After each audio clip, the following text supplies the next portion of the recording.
বান্ধৱীসকল আপোনালোকক Assamese blogger Deepika YT চেনেলত স্বাগতম জনাইছোঁ। এয়া আলু, পিয়াজ, জলকীয়া, নৰসিংহ আৰু বেচন, চাউলৰ গুড়া এইখিনিৰে মই আজি ফুলাৰিয়ে কওক বা পিয়াজিয়ে কওক নতুবা আলুৰ চপে কওক বনাবলৈ লৈছোঁ। পিয়াজখিনি দীঘল দীঘলকৈ কাটি ল'ম।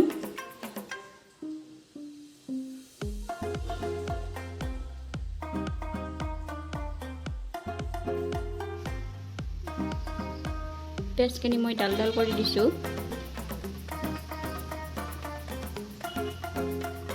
নৰসিংহৰ পাতকেইটা কুটি ল'ম।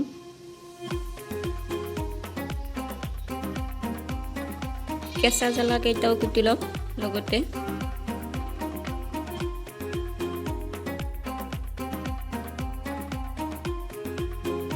আৰু আলুকেইটা ভালদৰে ধুই লৈ চাটনি বনোৱা ৰুকনিখনেৰে ৰুকি ল'ম।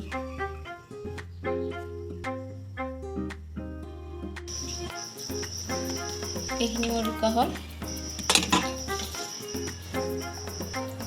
জিৰাৰ গুড়া 1 চামুচ, কাশ্মীৰী মিৰ্চ আধা চামুচ, সোৱাদ অনুসৰি নিমখ,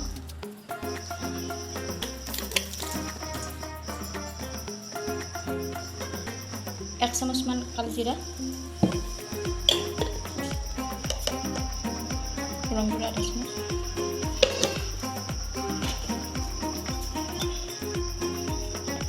অকণমান বেকিং পাউডাৰ ইয়াতে দিছোঁ 2, 3, 4 চামুচ বেচন, 2 চামুচ চাউলৰ গুড়া।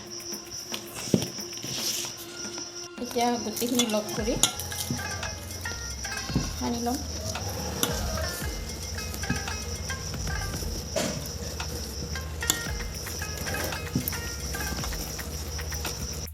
হাতৰ চলেৰে 1 চল পানী দিছোঁ আৰু ভালদৰে সানি ল'ম।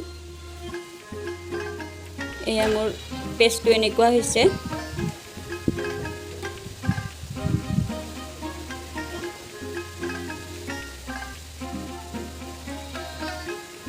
কেৰাহীটো বহাই লৈ তেল দি লৈছোঁ।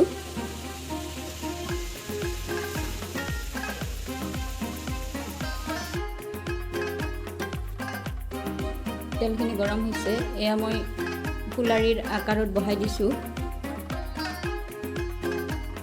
যোনে যেনেকৈ লাগে সেনেকৈ ভাজি ল'ব পাৰে। এইটো ফুলাৰি বুলিয়ে কওক বা পিয়াজি বুলিয়ে কওক বা আলুৰ চপ বুলিয়ে কওক, যি কি নকওক এনেদৰে বনাই খাই চাব। বহুতে টেষ্টি হয় আৰু বহুতে মৰমৰীয়া হয়।